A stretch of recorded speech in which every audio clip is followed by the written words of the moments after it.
जी अस्सलाम वालेकुम everyone. Am I audible to everyone?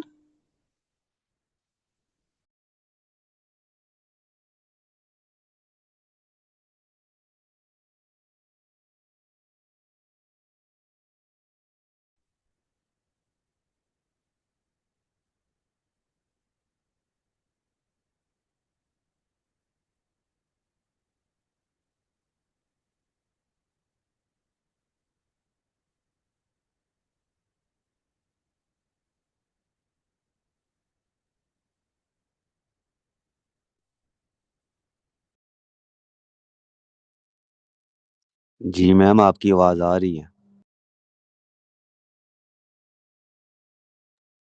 जी ठीक है। अच्छा जी, अस्सलाम वालेकुम एवरीवन। आज का जो हमारा ये सेशन है, ये स्पेसिफिकली जो आप लोगों का इन्फोर्समेंट ऑफिसर में आप में से मैक्सिमम कैंडिडेट्स ने अप्लाई किया होगा, ऑडिट ऑफिसर के लिए भी अप्लाई किया होगा। तो टू सम एक्सटेंट जो क्वालिफिकेशन है वो भी हम देख लेते हैं, तो चीज़ें रेलिवेंट हैं। आप लोग अगर नीचे चैट बॉक्स में जो जो स्टूडेंट्स अभी इस वक्त हमारे साथ हैं, वो अगर मुझे मैसेज में बता दें कि उनकी क्वालिफिकेशन क्या क्या है, तो चीजें हमारे लिए जरा ज्यादा इजी हो जाएंगी डिस्कस करनी।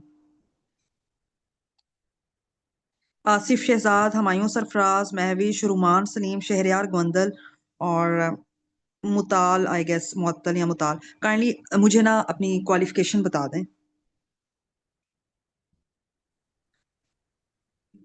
अच्छा, शहरयार गोंदल का एलएलबी है, महविश का भी एलएलबी है, और रुमान का बीबीए है, हुमायूं का एमबीए फाइनेंस है, और बीबी ऑनर्स है।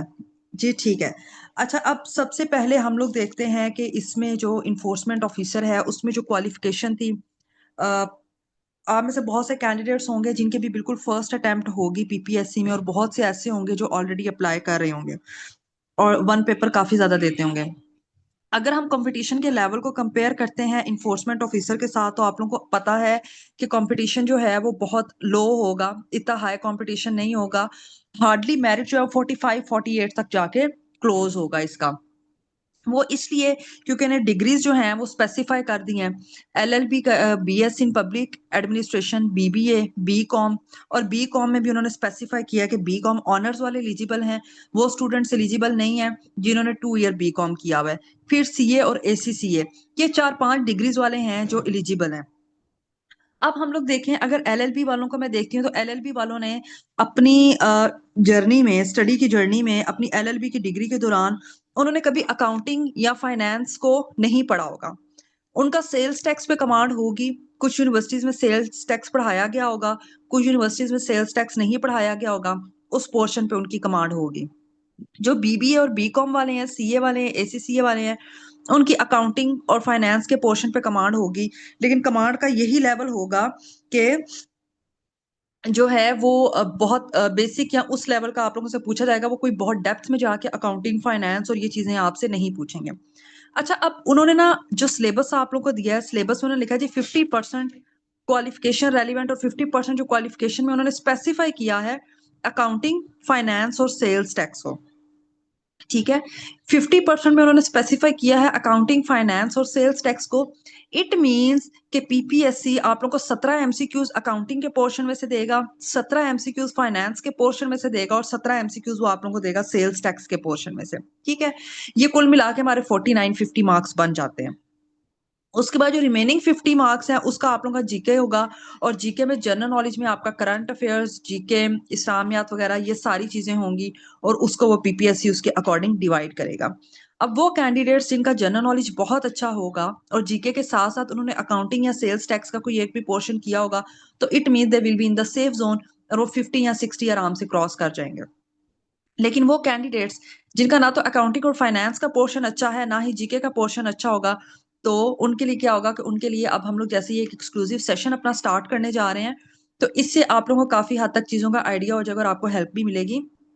जिसमें हमारा जो मेन फोकस होगा वो होगा कि हम लोगों ने आप लोगों को 50 मार्क्स का जो जीके का पोर्शन है वो भी बहुत अच्छे तरीके से कवर करवाना है, और उसके अलावा अकाउंटिंग, फाइनेंस और सेल्स टैक्स। ठीक हो गया। अगर मैं अपना इंट्रोडक्शन अब आप लोगों को सब ब्रीफ सा इंट्रो आपको दे दूं, तो I am Isma and I am currently serving at BS 17 in government of Punjab. और इसके अलावा अगर मेरी क्वालिफिकेशन की बात की जाए तो I have done masters in economics and finance, और इसके अलावा I have done CA inter as well from institute of chartered accountant of Pakistan. तो मैंने आप लोगों को अकाउंटिंग फाइनेंस और इसके अलावा ये सेल्स टैक्स का पोर्शन करवाना है, और जीके के सेशंस तो मैं काफ़ी टाइम से करवा रही हूँ, और I am PPSC topper of interview as well. मेरा हाईएस्ट स्कोर जो इंटरव्यू का था वो 83 था, और इसके अलावा मैंने पीएमएस भी क्वालिफाई किया हुआ है। ठीक है, तो ये मेरा एक ब्रीफ सा इंट्रोडक्शन था आप लोगों के लिए, और मैंने आप लोगों को पहले बता दिया है कि हम लोगों ने इस सेशन को कैसे लेके चलना है। सर शहजाद आई गेस कि उनकी तरफ कोई इंटरनेट का इशू है, तो इसलिए उन्होंने भी हमें ज्वाइन करना था। अच्छा, अब मैं आप लोगों को अगर बता दूं कि हमारे जो पहले ऑलमोस्ट मैं 10 टू 12 डेज में आप लोगों को अकाउंटिंग, फाइनेंस और सेल्स टैक्स ये कवर करा दूंगी। अकाउंटिंग, फाइनेंस और सेल्स टैक्स का पोर्शन मैंने आप लोगों को ऐसे कवर करवाना है कि आप लोगों को डेली बेसिस पे जो पढ़ाया जाएगा उस टॉपिक से रेलिवेंट मैं आप लोगों को 100 या 120 एमसीक्यूज शेयर किया करूंगी, और इनशाला आप लोगों के जब कॉन्सेप्ट्स क्लियर हो जाएंगे तो इजीली आप लोगों को एमसीक्यूज को मैनेज कर सकेंगे।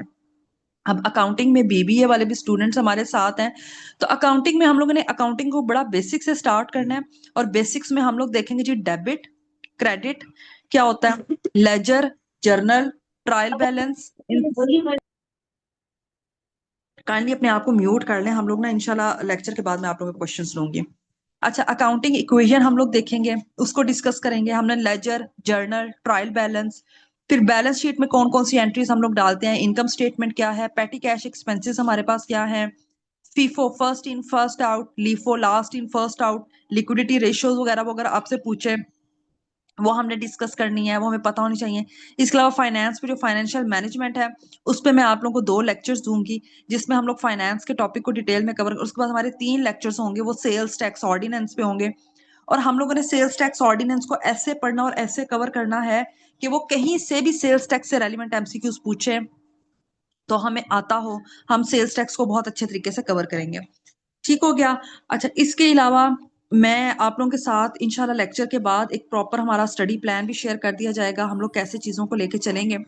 उसमें हम लोग अब देखें, जैसे ऑडिटर के एग्जाम्स होते हैं, ऑडिट ऑफिसर का हुआ, लास्ट टाइम इन्फोर्समेंट ऑफिसर का हुआ, सीनियर ऑडिटर के हुए, तो उनमें वो ऑडिट और अकाउंटिंग से रेलिवेंट पीपीएससी एमसीक्यूज देता ही देता है। ठीक है, तो हम लोगों ने क्या करना है कि हम लोगों ने वहां से भी एमसीक्यूज उठाने हैं, और हम लोगों ने उन एमसीक्यूज को भी डिटेल में डिस्कस करना है, ताकि अगर पीपीएससी एटलीस्ट चार, क्योंकि पीपीएससी का ये ट्रेंड है कि वो रिपीट करता है चीजें, तो 5 6 7 एमसीक्यूज भी अगर पीपीएससी रिपीट करे तो वो हमारे मार्क्स जो हैं वो सिक्योर हो जाएं।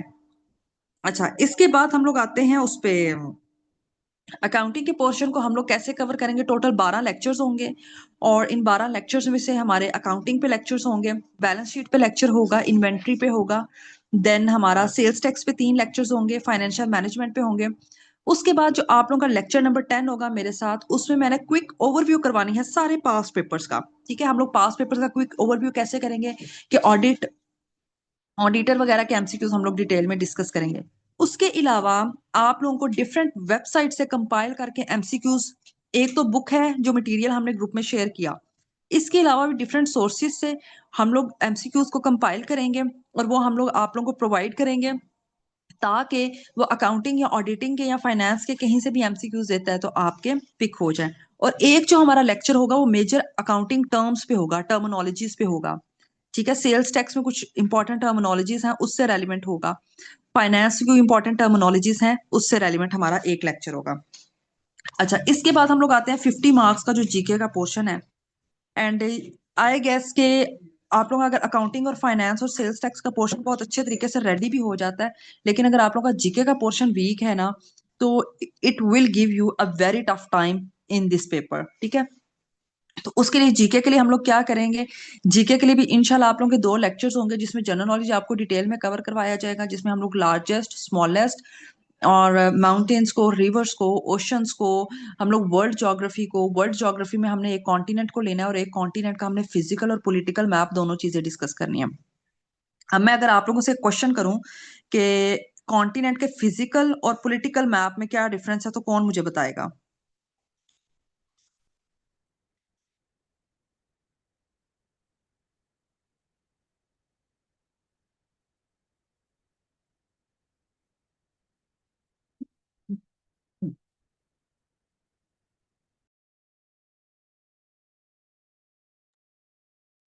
Okay, what is the difference between physical and political map of a continent? देखिए 50 नंबर के जीके को हमने टैकल करना है। अच्छा, अब एज अ डेमो एक इंशाल्लाह ज्योग्राफी के लेक्चर की आप लोगों से रिकॉर्डिंग भी शेयर की जाएगी। फिजिकल मैप में हम लोग लेट्स सपोज अगर हम लोग एशिया को उठाते हैं तो एशिया के फिजिकल मैप में हम लोग देखेंगे जी माउंटेन्स को, रिवर्स को, ओशंस को, मिनरल्स को, कितनी कंट्रीज हैं इन सबको। पॉलिटिकल मैप में हम लोग देखेंगे कंट्रीज, करेंसीज और हर कंट्री से रेलिवेंट जो एमसीक्यूज पूछे जाते हैं वो हम डिस्कस करेंगे। ठीक है, ऐसे ही सबसे जो इंपॉर्टेंट चीज है वो ज्योग्राफी का पोर्शन होगा, वर्ल्ड ज्योग्राफी और पाकिस्तान की ज्योग्राफी का। उसके बाद हम लोग स्टार्ट करेंगे जी जनरल नॉलेज के पोर्शन को। जीके में हम लोगों ने सी पोर्ट्स को देखना है, सी पोर्ट्स के अलावा हम लोगों ने एयरपोर्ट्स को देखेंगे, इंपॉर्टेंट पर्सनालिटीज को देखेंगे, इंपॉर्टेंट डिस्कवरीज को देखेंगे। इन सब चीजों को हमने डिस्कस करना है। अच्छा, मेरा बिल्कुल भी वो स्टाइल नहीं है कि जी मैं आप लोगों के साथ एक इंशाल्लाह लेक्चर के बाद आप लोगों के साथ एक प्रॉपर हमारा प्लानर शेयर हो जाएगा। सर शहजाद चूंकि ईद की वजह से वो गांव में गए हुए हैं तो वो ज्वाइन कर रहे थे हमें, लेकिन इंटरनेट का इशू है तो वो ज्वाइन नहीं कर पा रहे, वहां पे इंटरनेट का इशू है उनकी तरफ। तो बजाय इसके कि मैं आप लोग के साथ एक पूरा करिकुलम और वो स्केच चीजें, मुझे लगता है कि जिस तरीके से मैं आप लोगों को एक ब्रीफ सा इंट्रोडक्शन दे रही हूँ, चीजें बता रही हूँ हमने कैसे लेके चलना है, इस तरह से चीजें ज्यादा आप लोग के लिए फ्रूटफुल होंगी। आप लोगों का मजीद कोई क्वेश्चन है तो आप लोग पूछ लें। बेसिकली जो आप लोगों का एग्जाम एक्सपेक्टेड है वो आप लोग अपने माइंड में रखेंगे, 20 अप्रैल के बाद आप लोगों का पेपर प्लान हो जाएगा। ठीक है, और हम लोगों ने 20 अप्रैल तक अपनी तैयारी को बहुत अच्छे तरीके से वाइंड अप करना है। लेकिन उसके लिए मैं लेक्चर दे लूं, मैं 1.5 घंटे की क्लास कंडक्ट करूं, मैं 2 घंटे की क्लास कंडक्ट करूं, मैं बोलती रहूं, उसका कोई फायदा नहीं है अनलेस एंड अनटिल आप लोग जो है वो कंसिस्टेंट रह के डेली का टास्क करें। अगर आप लोग कंसिस्टेंट रहेंगे, डेली जो आप लोगों को काम दिया जाएगा आप लोग वो करेंगे, तो मैं 100% श्योरिटी से कहती हूँ कि आप लोग 50-60 मार्क्स जो हैं इसमें क्रॉस कर जाएंगे। ठीक है, तो कंसिस्टेंसी इज अ की टू सक्सेस। आप लोगों ने कंसिस्टेंट रहना है, जो हम लेक्चर्स देंगे उसको आप लोगों ने अच्छे तरीके से कवर करना है। अच्छा, अब मुझे नीचे आ रहा है ma'am why BBA 2 years candidates are not eligible. हाँ, बीबीए तो 2 इयर्स का नहीं होता, बीबीए आई गेस 4 इयर्स का ही होता है। बी कॉम 2 इयर्स के एलिजिबल नहीं है, बी कॉम 2 इयर्स वाले एलिजिबल नहीं है। और जी मैम, मेरी आवाज़ आ रही है? जी जी आ रही है। जी मैम, मेरा भी 2 साल का वो है, बीकॉम है, उसके ऊपर मेरा 3.5 साल वाला एमबीए फाइनेंस है। और मैंने ये पेपर 2024 में भी दिया हुआ है, 3 नंबर से, या मेरे ख्याल से 3.5 नंबर से मैं रह गया था। ठीक है। और इसके अंदर मैम जो आपने अकाउंटिंग फाइनेंस और सेल टैक्स की बात की है, ये पोर्शन तो ठीक है, ये आता ही आता है, लेकिन वो बिजनेस कम्युनिकेशन, एचआरएम और मैनेजमेंट, बिजनेस लॉ, और जो आपका फेडरल वाले टैक्सेस हैं तीनों, इनकम, सेल और वो फेडरल ड्यूटी वाला, उसको भी उसने टच किया था। क्लब में पेपर हुआ था ऑडिट ऑफिसर इसका दोनों का। और 40 मेरिट बना था मिनोरिटी का, और 55 मेरिट बना था ओपन। जी जी बिल्कुल ऐसी बात है। और अच्छा, अब ऐसे जी रिस्पेक्टेड मैम, और मैं मतलब इसका मैंने लास्ट टाइम भी मैंने पीपीएससी के ऑफिस में विजिट किया था, और मैंने थोड़ा उनसे बहस वगैरह की थी। तो मास्टर का हम्म जो इक्वलेंट क्वालिफिकेशन का सेट है वो ओपन हो गया था। और अभी भी यूं ही है कि मतलब ये जो इक्वलेंट डिग्रीज में सारे लोग आ रहे हैं ना, एमबीए वाले, एमकॉम वाले, और आपके एमएससी काउंटिंग वाले, तो ये सारे लोग इक्वलेंट क्वालिफिकेशन में आ रहे हैं। और ये जब हम्म। मतलब जो लोग पास कर लेंगे मैम, जो टेस्ट जो शॉर्ट लिस्ट हो जाएंगे, उसके बाद क्वालिफिकेशन डिटर्मिनेशन कमेटी बनेगी एक, पंजाब रेवेन्यू अथॉरिटी की। तो उसके बिल्कुल अंदर से ऐसा ही है। इक्वलेंट, जी रिस्पेक्टेड मैम, और इक्वलेंट सर्टिफिकेट भी जारी किया जाएगा। उसके बाद इंटरव्यू शेड्यूल होंगे। एग्जैक्टली exactly ऐसे ही है। इस चीज का मुझे खुद बहुत अच्छे से, जब इक्विवेलेंट का है ना तो एचएससी की तरफ से बहुत सी ऐसी डिग्रीज, आप जैसे मेरा इकोनॉमिक्स एंड फाइनेंस में है, as I am not interested in this post, लेकिन मेरा इकोनॉमिक्स एंड फाइनेंस में तो I am not eligible for this post ना। तो मैंने एचएससी की इक्विवेलेंसी वगैरह डाउनलोड की थी, तो उससे मैंने देखा था मैं फिर भी उसमें इक्विवेलेंसी क्राइटेरिया में फॉल नहीं कर रही। ठीक है, अब ऐसा है कि सीए इंटर का ये होता है कि हमने आप लोगों का अकाउंटिंग और फाइनेंस का बैकग्राउंड है तो उसका ये होता है कि आपका वो 4 मॉड्यूल तक होता है कैफ। बाकी ये आपकी बात बिल्कुल वैलिड है, बिल्कुल ठीक है। मैं आपके लोगों के साथ अगर अपना एक एक्सपीरियंस शेयर करती हूँ, मैंने वुमेन डेवलपमेंट डिपार्टमेंट में जेंडर मॉनिटरिंग स्पेशलिस्ट की पोस्ट के लिए अप्लाई किया था। तो मेरा जो सब्जेक्ट था दैट वाज डेवलपमेंट इकोनॉमिक्स, उसमें मेरी स्पेसिफिक स्पेशलिटी थी। तो मैंने उसमें जब अप्लाई किया तो मैं टाइपिंग एंड प्रोफिशिएंसी टेस्ट वगैरह 17 स्केल की पोस्ट थी, क्लियर करके मैं फाइनल फेज तक गई और एट द एंड क्वालिफिकेशन की बेस पे मुझे रिजेक्ट कर दिया गया। मैंने इक्विवेलेंसी लेने की भी कोशिश की, लेकिन मुझे रिजेक्ट कर दिया गया था कि जी मेरी डिग्री जो है वो रेलिवेंट नहीं है। तो ये बात आप लोग की बिल्कुल ठीक है। अब जैसे अभी असिस्टेंट डायरेक्टर लोकल गवर्नमेंट का है, उसका भी यही सीन हुआ था कि बाद में कुछ कैंडिडेट्स जो होते हैं वो रिट के लिए चले जाते हैं, फिर वो कमेटी फॉर्म होती है पंजाब रेवेन्यू अथॉरिटी की होगी, और एट द एंड वो डिटर्मिन करेंगे कि जी अच्छा कौन कौन सी डिग्रीज को हमने एलिजिबल करना है। और मुझे ये लगता है कि जब वो कमेटी फॉर्म करते हैं तो फिर जो भी थोड़ी बहुत रेलिवेंट होती हैं उन सबको वो लोग कंसिडर कर लेते होते हैं। जी रिस्पेक्टेड मैम, ऐसे ही है, 70% होने चाहिए मैम सब्जेक्ट मैच। ये मैंने पंजाब रेवन्यू अथॉरिटी के एचआर डिपार्टमेंट में कॉल करके, मतलब मैं काफ़ी दिनों से उनके पीछे लगा हुआ था, पीपीएससी के ऑफिस भी गया था रावलपिंडी वाले में। तो 70% जो है ना, आपस आपस में सब्जेक्ट्स मैच होने चाहिए इक्वलेंट डिग्री वालों के, जो डिग्री मेंशन है उसके अंदर। ऐसे और ही है बिल्कुल। और लोकल गवर्नमेंट में मैम ये भी आप थोड़ा एलिब्रेट कर दें लोगों को, कि जो लोकल गवर्नमेंट में लिखा हुआ है कि फर्स्ट डिवीजन होनी चाहिए, वो भी सिर्फ मास्टर वाली डिग्री में फर्स्ट डिवीजन होनी चाहिए। और जो पाकिस्तान के अंदर सिस्टम है, 60% से ऊपर जिसके भी नंबर होते हैं वो फर्स्ट डिवीजन कंसीडर होती है। तो वो लोगों को पता ही नहीं है, मतलब लोग उस डर से अप्लाई नहीं कर रहे हैं। हाँ एग्जैक्टली ऐसा है, लेकिन ये तो मुझे लगता है जब कैंडिडेट्स अप्लाई करेंगे तो वो परसेंटेज ऑनलाइन उनकी कंपाइल होती है, तो उन्हें खुद ही आइडिया होगा। बाकी अप्लाई करने से बिल्कुल पहले जो है आप लोगों के क्वालिफिकेशन सेट शो होता है, वो आप लोग देख लीजिएगा। और उसके बाद आप लोग देखिएगा कि जी आप लोग एलिजिबल हैं या नहीं है, बजाय इसके कि आप लोग सेशन की फीस भी भर दें, उसके अलावा आप लोग मेहनत भी करें। और ये बहुत एक पेनफुल चीज होती है कि जब हम लोग बिल्कुल फाइनल फेज पे पहुंचते हैं और जाके हमें पता चलता है जी हम तो एलिजिबल ही नहीं है। बाकी हमें सर शहजाद ने भी ज्वाइन कर लिया हुआ है, सर शहजाद का ज्यादा इन चीजों के बारे में कमांड है और उनको इन चीजों का ज्यादा आइडिया है। मैंने आप लोग को टीच करना था। बाकी फर्दर आपकी जो क्यूरीज हैं वो सर शहजाद एड्रेस करते हैं। जी सर, ओवर टू यू। जी मैडम, बहुत शुक्रिया, थैंक यू। और मेरी आवाज़ आ रही है तुम लोगों तक? जी जी सर, आ रही है। जी थैंक यू। अच्छा, पहले तो माजरत के बस मैंने पूरे टाइम पे ही ज्वाइन करने की कोशिश की है, लेकिन शायद कोई नेट इशू था, क्योंकि मैं शोरकोट से हूँ और यहाँ पे वो नेट को इतना बहुत अच्छा नहीं होता। तो एट द टाइम मुझे इशू बना, तो अभी मैंने पड़ोसियों के नेट से कनेक्ट किया, तो मैं आप लोगों के साथ कनेक्टेड हुआ हूँ। चले, होपफुली मैडम ने आपको जिक्र कर दिया होगा कि किस तरह से हम लोग इस सेशन को लेके चलेंगे। मैं शार्ट सा क्विक सा कर देता हूँ कि हम लोग 23 से ऑनवर्ड शुरू करेंगे, और जिस तरह कि हमने सुना है या न्यूज़ ये आ रही है, 23 मार्च से हम शुरू करेंगे, और हमारा प्लान ये है कि 5 मई तक हम इसको लेके चलें। अनटिल के उससे पहले पीपीएससी जो है वो अपना प्लानर अपडेट ना कर दे इसके हवाले से, या इसका पेपर ना प्लान हो जाए। क्योंकि इतलात ये है कि जो पीआरए है वो चाह रहा है कि एज सुन एज पॉसिबल इसके लोग हायर हो जाएं और वो लोग इंडक्ट होकर सर्विस स्टार्ट कर लें।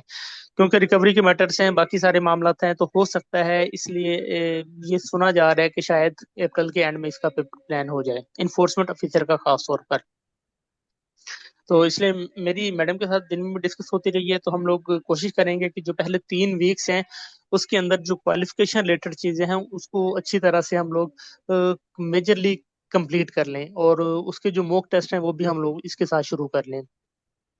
तो इस तरह से जब ये 11 या 12 अप्रैल तक आपका क्वालिफिकेशन रिलेटेड चीजें कंप्लीट हो जाएंगी, तो उसके बाद फिर हम जो जीके वाला पोर्शन है उसको स्टार्ट करेंगे। तो इस तरह से आपके पास थोड़ा सा जो आप लोगों ने पढ़ा होगा उसकी रिवीजन का भी आपके पास टाइम होगा, हम लोग भी आपके साथ मौजूद होंगे। आप लोगों को कोई भी कंफ्यूजन, कोई भी क्यूरी या कोई भी अपडेट, कोई भी इंफॉर्मेशन डिस्कशन की जरूरत होती है तो हम लोग भी मौजूद होंगे। फिर उसके बाद जो जीके का पोर्शन है उसको हम कोशिश करेंगे कि टाइम के मुताबिक उसको हम सेट कर लें। अगर हमारे पास 10 दिन का टाइम हुआ तो हम 10 दिन के अंदर उसको एडजस्ट कर लें, अगर 20 दिन का टाइम हुआ तो हम 20 दिन में उसको एडजस्ट करेंगे, क्योंकि 50-50 है। 50% आपको क्वालिफिकेशन रिलेटेड जो चीजें हैं वो मैडम इस्मा खादम बड़ी अच्छी ग्रिप है उनकी चीजों के हवाले से। वो खुद सी एंटर भी हैं, अपने जॉब गवर्नमेंट की एम्प्लॉय भी हैं, BS-17 पे सर भी कर रही हैं। तो इन सारी चीज़ों पे उनके साथ उनका प्रैक्टिकली भी एक्सपीरियंस है इन सारी चीज़ों का, तो वो आपको उन चीज़ों पर गाइड कर देंगे। तो उसके बाद जब ये 3 हफ्ते के बाद हमारा क्वालिफिकेशन का पोर्शन कंप्लीट हो जाएगा, तो फिर हम इसके बाद जो जीके का पोर्शन है उसको शुरू कर लेंगे।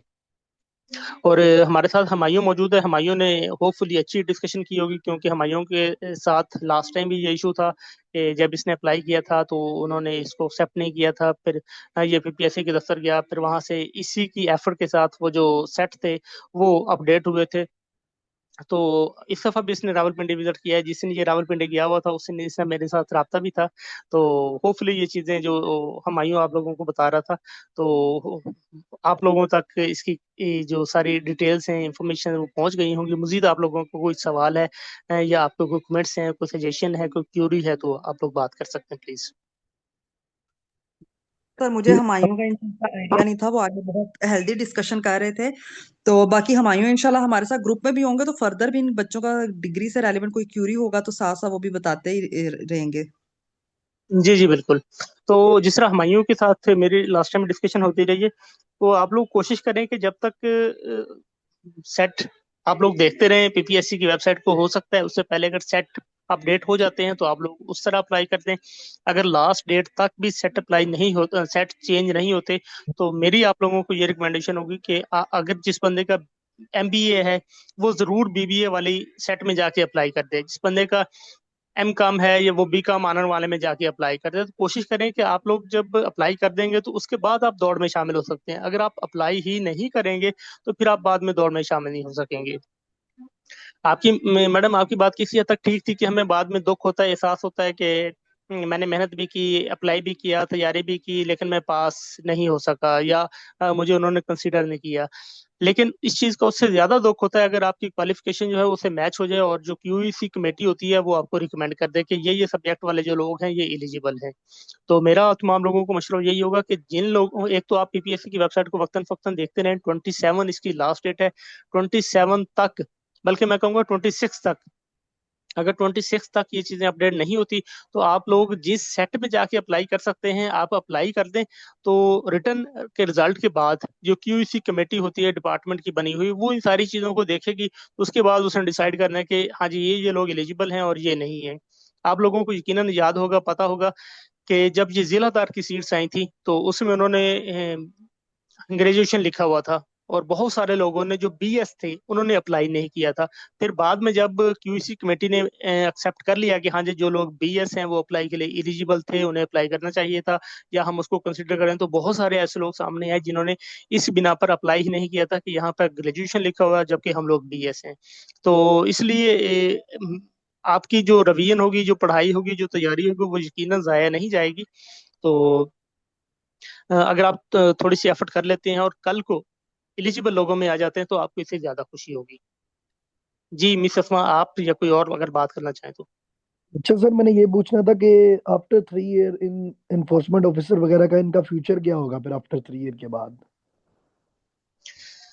भाई आपको पता है कि 31 अक्टूबर से पहले जो लोग रेगुलर हो चुके थे वो रेगुलर कंसीडर होंगे। जो रेगुलर नहीं हुए थे, इवन उनका टाइम भी पूरा हो गया था, उनको सरकार ने रेगुलर नहीं किया। उसके बाद लोग कोर्ट्स में भी गए, डिपार्टमेंटल भी उन्होंने एफर्ट की, एसएनजीडी में भी एप्लीकेशन दी, रेगुलेशन विंग में भी गए, लेकिन ऑल इन वेन, कुछ भी नहीं हुआ।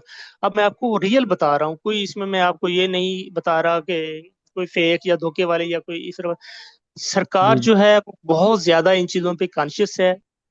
पेंशन का बोझ बहुत ज्यादा है, इसलिए आइंदा कोई भी जॉब जो है वो रेगुलर बेसिस पे उन लोगों को नहीं दी जाएगी जो पहले कॉन्ट्रैक्ट पे होंगे। यानी जो लोग कॉन्ट्रैक्ट पे होंगे वो ऑनवर्ड कॉन्ट्रैक्ट पे ही रहेंगे। मजीद कोई ऐसी सिचुएशन बनती नजर नहीं आ रही कि जो कॉन्ट्रैक्ट मोड पे आएंगे उसके 3 या 5 साल के बाद उसको रेगुलर कर दिया जाएगा। अब ये जो आपका क्वेश्चन है कि 3 साल के बाद हमारा क्या फ्यूचर होगा, सेटिस्फैक्ट्री, अच्छा एक तो ये है कि आप लोगों का जो काम है वो बहुत क्रिटिकल, बहुत इंपॉर्टेंट है, चूंकि एक फोर्स की सूरत है और फिर रेवेन्यू कलेक्शन है। फाइनेंस फाइनेंस डिपार्टमेंट की ये अपनी अथॉरिटी है, और रेवेन्यू कलेक्शन एक अहम टारगेट होगा आप लोगों का। जो जो अपनी इसको पूरा फुलफिल करता रहेगा अपने टारगेट्स को, और उसकी जो परफॉर्मेंस हो सेटिस्फैक्ट्री होगी, उसका 100% उन लोगों का कंटेक्ट जो है वो 3 साल या 1 साल उनको फर्दर मिलता रहेगा। और कोई 1 साल पहले हमने बड़ी डिटेल डिस्कस भी की थी इसके ऊपर। दो मेजर इश्यूज होते हैं जिसकी बिना पर आपका जो कंट्रैक्ट है वो रेगुलर नहीं हो पाता या आपको कंट्रैक्ट जो है मजीद नहीं मिलता। एक तो आप पर कोई बहुत बड़ी फाइनेंशियल इम्बेजलमेंट प्रूव हो जाए, साबित हो जाए वो, या फिर दूसरा है कि आप पर हैरेसमेंट का कोई केस हो।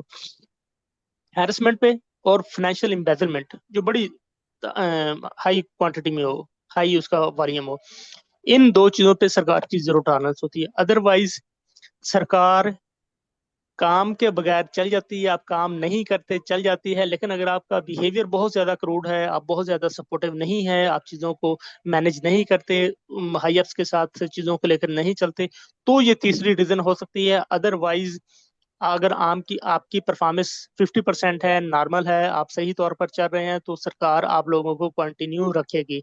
आपके सामने एग्जांपल्स हैं पंजाब लैंड रिकॉर्ड अथॉरिटी की या पैसे की। ये लोग कई सालों से कॉन्ट्रैक्ट पे आ रहे हैं और अच्छे पैकेज पे आ रहे हैं, और कोई भी ऐसा शख्स नहीं है जो उन्होंने परफॉर्मेंस की बेस पे निकाला हो। तो मैं आपको फिर यही बताऊंगा फाइनली कि आप लोगों का जो कॉन्ट्रैक्ट पीरियड है, ये contract period at the end conclude होने के बाद, टाइम पीरियड पूरा होने के बाद, मजीद 3 साल या 1 साल ये मिलता रहेगा, क्योंकि पंजाब गवर्नमेंट की जो पॉलिसी है वो मैक्सिमम 3 साल तक की है। तो इसलिए होपफुली आप इस बात से पुरुमीद रहें कि आपकी ये जो जॉब है, ये फोर्सेस और रेवेन्यू, ये दो टारगेट्स होने की वजह से, दो टैग होने की वजह से कंटिन्यू रहेगी इंशाल्लाह। जी सर, ये ठीक हो गया, क्लियर हो गया। सर मैंने एक बात और पूछनी थी, ये इनको भी वैसी फैसिलिटीज होती हैं जैसे परमानेंट गवर्नमेंट ऑफिसर्स को होती हैं, घर गाड़ी मेडिकल वगैरह, ईच एंड एवरीथिंग जो होता है, जीबी फंड इनके, ये वो, तनख्वाह बढ़नी हर साल, इनको भी रेगुलर की तरह उस तरह होता है कॉन्ट्रैक्ट वालों को? ये क्लियर कर दें कुछ। दो चीजें होती हैं भैया। एक तो ये है कि ये जो घर गाड़ी वगैरह ना, ये अब पंजाब, सॉरी, अगर हम पाकिस्तान की बात करें तो ये इलिट क्लास यानी जो सारे के सारे सीएसपीज या तगड़े पीएमएस, ये उन लोगों तक चीजें महदूद हो गई हैं। और फिर हमने लास्ट टाइम जिक्र किया था कि जो इन्फोर्समेंट ऑफिसर्स हैं लाहौर में, उन्होंने दो इन्फोर्समेंट ऑफिसर्स को एक एक न्यू कल्टस लेके दी है, जी जी। ऑफिशियल। ठीक है। घर शहर का अभी कोई प्लान नहीं है, और ना ही नजर आ रहा है कि आइंदा इन लोगों को घर मिलेगा। हाँ, जो आपकी जो सैलरी स्लिप होती है उसके अंदर आपका कुछ 17 स्केल की बात कर रहा हूँ, क्योंकि मेरा भी 17 स्केल है, मिस अस्मा का भी 17 है। तो हमारी जो पे पैकेज है उसके अंदर हमें कोई 2,000 के करीब मेडिकल का अलाउंस मिलता है, कोई 5600 या 5700 के करीब हमारा जो हाउस रेंट है, और फ्यूल श्यूल के हमें हमें पैसे नहीं मिलते, वो डेजिग्नेट होते हैं मुतलका पोस्ट के साथ। अगर आपको जब गाड़ी मिलेगी तो उसके साथ जो फ्यूल है सरकार की तरफ से वो भी आपको अलॉट होगा। वो उसकी लिमिट होती है 17 के लिए, मेरे ख्याल 125 लीटर की अलाउ होता है, लेकिन जो फील्ड वर्क होगा उसके लिए आपको ज्यादा अलाउ होगा। जी सर, जी। ठीक हो गया, ठीक हो गया। जी हुमायूं, आपने फिर कर दिया अप्लाई या क्या कर रहे हैं आप? जी अस्सलाम वालेकुम रिस्पेक्टेड सर। जी सर, मैंने माशा। एमपीए वाले सेट पे अप्लाई कर दिया था एज पर पंजाब रेवेन्यू का जो एचआर डिपार्टमेंट है उनकी इंस्ट्रक्शन के मुताबिक। दे सेड के मतलब आप किसी भी सेट के ऊपर अप्लाई कर दें, आपका एमबीए आपका जो है 95% सब्जेक्ट जो है वो मैच करते हैं, आपका कोई इशू नहीं है। तो मैं अपनी बात कर रहा हूँ एमबीए वालों का, मतलब बाकी एमएससी अकाउंटिंग एंड फाइनेंस वाले भी उनका मैंने देखा नहीं है कुरिकुलम क्या होता है। तो जी। अपने ही मैं बात कर रहा हूँ, मेरा तो मतलब उन्होंने कहा था कि ठीक है आप अप्लाई करें, आपको इक्वलेंट सर्टिफिकेट मिल जाएगा, आप सिर्फ तैयारी करके शॉर्ट लिस्ट हो जाएं। सही सही जी। सही, ठीक हो तो गया, सर ठीक हो गया। ऐसी बात है कि मतलब जो जो एमपीए वाला सेट है उसके ऊपर मैंने अप्लाई किया था, वहाँ पे भी मतलब वो सेट वगैरह अपडेट नहीं होंगे, मतलब उन्हीं सेट्स के अंदर रह के आपने किसी भी सेट को जो है ना अपना जो रेलिवेंट सब्जेक्ट के पास पास होगा, करीब तर होगा आपकी क्वालिफिकेशन के क्राइटेरिया के मुताबिक, तो उसमें आपने सही अप्लाई कर देना बस। सही सही सही। चले, होपफुली आपके इस इकदाम से या हमारे डिस्कशन से काफी सारे लोगों को गाइडेंस मिली होगी। आमीन। जी। और सर मैं आप। एक छोटी सी मैंने बात पूछी है, जो मेरी सर थोड़ी सी मालूमात है उसके मुताबिक मैंने सुना है कि ये जो रेगुलेशन वाला एक्ट है, ये जो ऑटोनमस बॉडीज होती हैं, मतलब जैसे नैब हो गया, ये पंजाब रेवेन्यू अथॉरिटी होगी, इनके ऊपर वो लागू नहीं होता है, मतलब इनकी मर्जी होती है बंदों को निकाल दें या बंदों को रख लें, ये मैंने बात सुनी है। देखें, हर जो अथॉरिटी होती है ना उसका एक बोर्ड होता है, और बोर्ड में कौन लोग होते हैं, या सेक्रेटरीज होते हैं या टेक्नोक्रेट्स होते हैं, मतलब 8 से 10 लोगों का बोर्ड होता है। और ऐसे नहीं है कि वो बगैर किसी लाजे के, बगैर किसी वजह के लोगों को उड़ा देंगे। लोगों को उड़ाने के लिए भी खुदा ना खासा उन्हें स्ट्रॉन्ग रीजंस और वैलिड रीजंस की जरूरत होती है। अगर आपका बिहेवियर बहुत ज्यादा खराब है। आप टारगेट्स पूरे नहीं करेंगे और आपका एटीट्यूड इश्यूज है, आपकी परफॉर्मेंस बिल्कुल निल है, जीरो है, तो फिर वो इन चीजों को सोचेंगे। अदरवाइज कोई भी इदारा, और फिर आपके वाला तो देखे ना, कमाऊ पुत्र वाली बात होगी, पीआरए की होगी या एलडीए होगी, बाकी सारे पीएचए वगैरह होगी, ये सारी अथॉरिटीज हैं। और ये सारे के सारे रेवेन्यू कलेक्शन वाले, जब एक इदारा कमा भी रहा है और उसके लोग काम भी कर रहे हैं, तो फिर वो ऐसे ही तो नहीं निकाल देंगे लोगों को। हाँ, ये अलग बात है कि उन लोगों की अपने रूल्स एंड रेगुलेशंस होते हैं, लेकिन फिर भी वो पंजाब गवर्नमेंट को जवाबदेह होते हैं। जी सर, बिल्कुल। और मैं एक मतलब यूट्यूब पे चैनल है, उन सर का मैं नाम तो नहीं लेना चाहता, वहाँ पे उन्होंने ऑनलाइन सेशन पिछले दिनों किया है, तो उसके अंदर उन्होंने इन्फोर्समेंट ऑफिसर को भी मतलब ऐड किया होता। तो वो इन्फोर्समेंट ऑफिसर जो थे अभी वो रिसेंटली सिलेक्ट हुए हैं, तो वो बता रहे थे कि मतलब अभी सर्विस रूल इसके नहीं बने हैं, तो मतलब इसलिए मतलब ये चीज़ें अभी इसके साथ मतलब करीब करीब ही हैं, अभी कुछ फाइनल चीज़ नहीं हो सकती। परमानेंट मतलब इनको कर दिया जाएगा। और कह रहे थे कि मतलब इसका जो है यूनिफॉर्म भी है, मतलब जो सर्विस रूल है उसके अंदर ऐड किया जा रहा है, इसका यूनिफॉर्म भी होगा स्पेसिफिक इन्फोर्समेंट ऑफिसर जो है इसकी पोस्ट का। अच्छा, मैं आपको ना यहाँ पे एक चीज क्लियर कर दूं कि पीपीएससी को जब भी कोई जॉब जाती है, रिक्वेजिशन जाती है, तो उसके साथ उसके सर्विस रूल्स लगे होते हैं। सर्विस रूल्स नहीं होगा, सर्विस स्ट्रक्चर या उसकी कोई बाकी दीगर चीजें होंगी, कोई एक्ट की रेगुलेशन या एक्ट की जो मजीद जो क्लैरिफिकेशन है, वो सारी चीजें रिक्वायर्ड होंगी, सर्विस रूल्स उसके बने हुए होंगे। तो बाकी उसकी जो क्लैरिफिकेशन है उसकी भी शायद जरूरत होगी।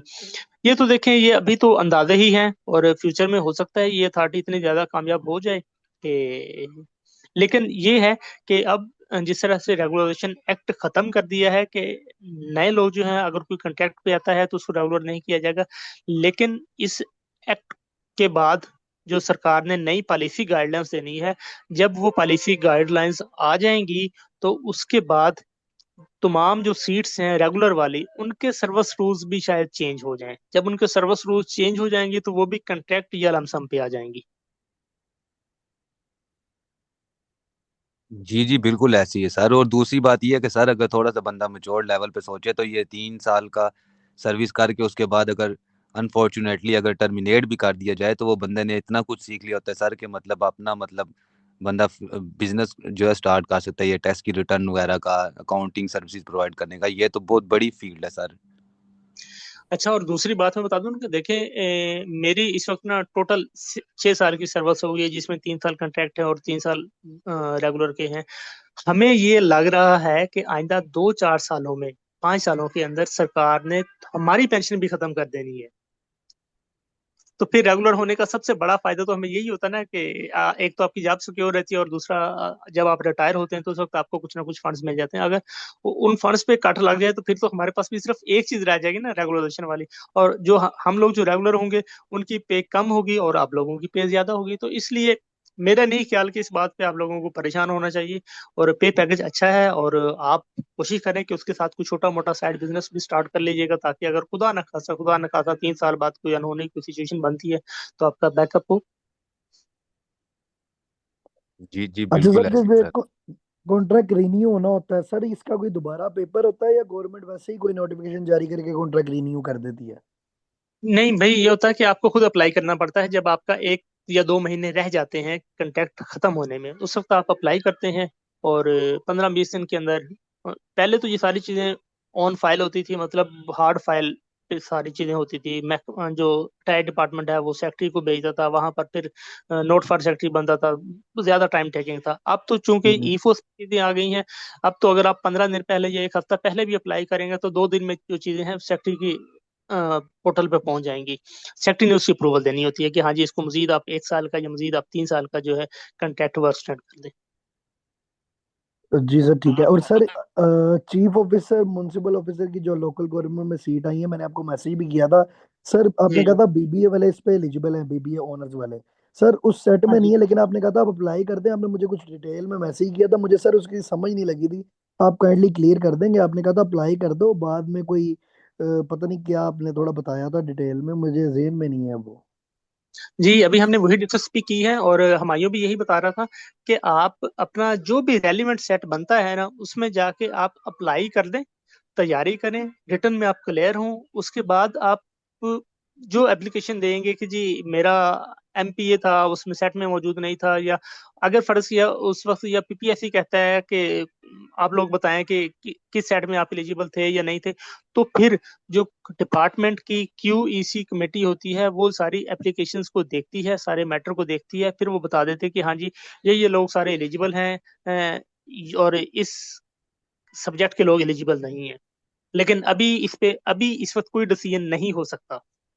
नहीं रिस्पेक्टेड सर, ये जो लोकल गवर्नमेंट की सीट्स हैं इसके अंदर जो एएमओ फाइनेंस वाली सीट्स हैं ना, म्यूनसिपल ऑफिसर हाँ जी, फाइनेंस, उसमें हाँ लोग जी, इक्वल क्वालिफिकेशन के साथ मतलब एलिजिबल हैं। जो दूसरी नीचे रेगुलेशन वाली है ना, चीफ म्यूनसिपल ऑफिसर रेगुलेशन, उसमें कोई भी हाँ जी। एलिजिबल नहीं है बैचलर वाला बंदा, उसमें सिर्फ 3 डिग्री वाले बंदे एलिजिबल हैं बस। एमपीए, एमबीए और मास्टर इन पब्लिक पॉलिसी, उसके साथ इक्वलेंट का लफज नहीं लिखा हुआ, तो और जी वहाँ सर, पे मैं इसी मतलब की कोई। बात कर रहा हूँ, ये थर्ड वाले की एमबीए एमपीए और बीबीए। मेरी तो जी बीबीए जी, एमबीए से रिलेट करता है ना। नहीं नहीं नहीं नहीं ब्रदर, उसमें सिर्फ 3 डिग्री, आपका बैचलर नहीं, उसमें मास्टर आपको होना चाहिए एज पर माय इंफॉर्मेशन, लेकिन उसमें अगर सिर्फ किसी तीन का डिग्री वाले। बीबीए अगर लेकिन अगर किसी का बीबीए ऑनर है तो वो तो अप्लाई के लिए एलिजिबल होगा। जी सर, मेरा बीबीए ऑनर ही है। इस पे थोड़ा डिटेल दें, यही मैं पूछ रहा हूँ आपसे, यही चीज। जी, ये मेरा ख्याल है कि आप जो बीबीए ऑनर है जिसका, वो जरूर अप्लाई करें और उसको मैच हो जाएगा वो। जी ठीक है सर। सिंपल बीबीए वाला नहीं, बीबीए ऑनर की बात कर रहा हूँ। जी ठीक है सर, ठीक हो। जी ठीक हो गया। मजीद किसी को कोई क्वेश्चन या कोई हमने जो स्ट्रेटजी शेयर की है उसके हवाले से आपका कोई क्वेश्चन हो? सर अस्सलाम वालेकुम। यहाँ अच्छा। पे कुछ मैम ने बताया था कि जो 3 चीज़ें हैं, सेल्स टैक्स एक्ट और अकाउंटिंग और फाइनेंस, 17 मार्क्स ईच के हिसाब से वो तकरीबन बन जाएंगे। लेकिन यहाँ एक दोस्त कह रहा था कि उसमें और चीज़ें हैं, जैसे कि उसमें एचआरएम या जो भी चीज़ें, जो कि अब मैं तो लॉ का बंदा हूँ, मुझे तो उन चीज़ों का नहीं पता। तो काइंडली उन चीज़ों पे भी जो है वो मैम को कह के, वो जो मतलब मैंने पास पेपर भी नहीं अभी तक देखे, सीधी बात है, कि इसके अलावा अगर कुछ चीज़ें हैं इसमें 50 मार्क्स में, मतलब जो वेटेज है और जो इसके कंटेंट्स हैं जो कि मे बी अगर नहीं लिखे हुए सिलेबस में, तो उनको भी कवर करवाइएगा अगर कोई हैं तो, और क्लियर कीजिएगा। भाई सिलेबस में उन्होंने बताया हुआ कि अकाउंटिंग, फाइनेंस, ऑडिट से मुतल्लिक और पीएसटी जो है, ये आपकी क्वालिफिकेशन रिलेटेड चीजें होंगी। जी सर।